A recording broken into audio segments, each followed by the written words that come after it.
I'm Dermot Hussey. Welcome to the YouTube channel of the podcast, Riffin Radio. Our special guest has been described as an evangelist for the smooth jazz movement. He's also an actor, producer, talent manager, the president of the Smooth Jazz Network of California. Welcome, Allen Kepler.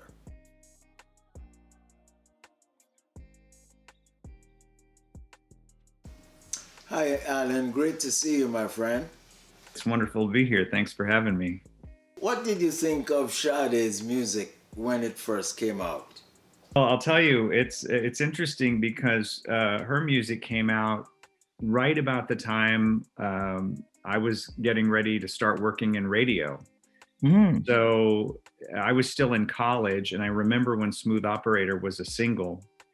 And that same year I went to work at KIFM in San Diego. It was a smooth jazz station.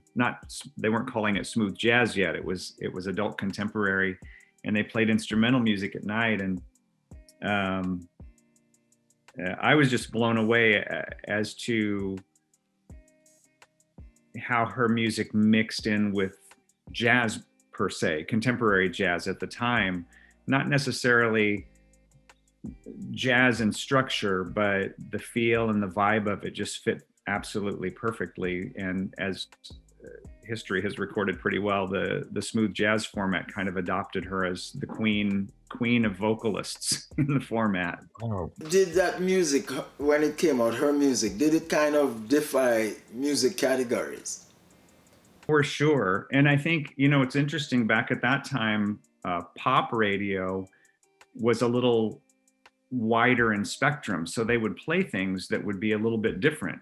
I mean, even George Benson would get hits on pop radio, which nowadays he wouldn't. But there was nothing before like that sound. And I do remember, even at the radio station, when the second album came out, the buzz was just incredible, because here's this new singer who's young and who basically defines the sound of what kind of vocal music we were looking to play, to incorporate with the instrumental music we played on Smooth Jazz Radio.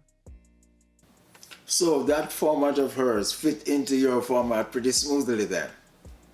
It's funny because in the early days of this format, we incorporated pop artists and popular music, and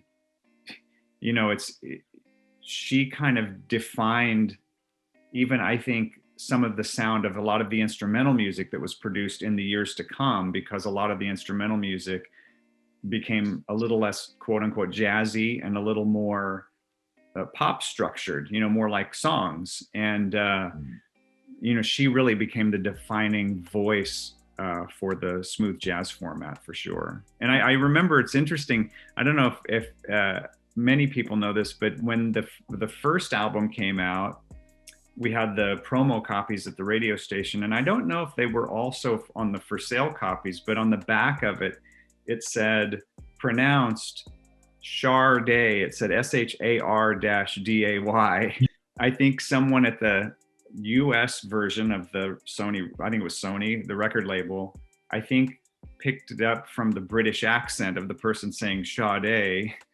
And it actually said that on the album. I wish I had a copy of that still, but I think it was the first run of the American versions of the first album. So were you able to really detect that music had kind of influenced contemporary artists of that period as well? It's interesting, her path kind of was parallel with Kenny G, who, as an instrumentalist was having these huge pop radio hits as well.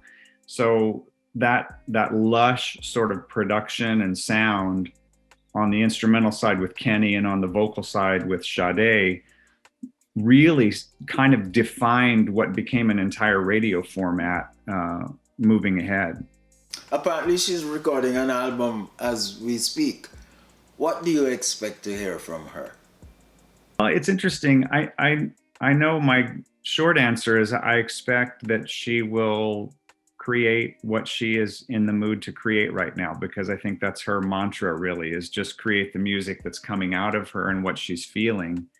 As an observer from the outside or a consumer, I know, I feel like her earlier music was brighter and upbeat, and as the albums have progressed, there's been a depth, more of a depth to it, which has been great for us, for our format.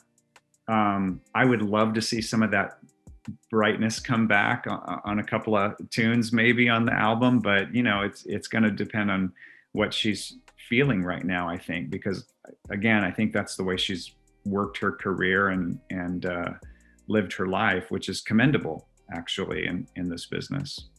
Well, hopefully some of that new feeling will coincide with what you're looking for as well in terms of format. I think we will. Our joke used to always be she could sing the alphabet or sing names in the yellow pages and we would play it because she's just so smooth and her voice is perfect for the format. Allen, thank you so much for checking us out. Take care. Take care. Okay.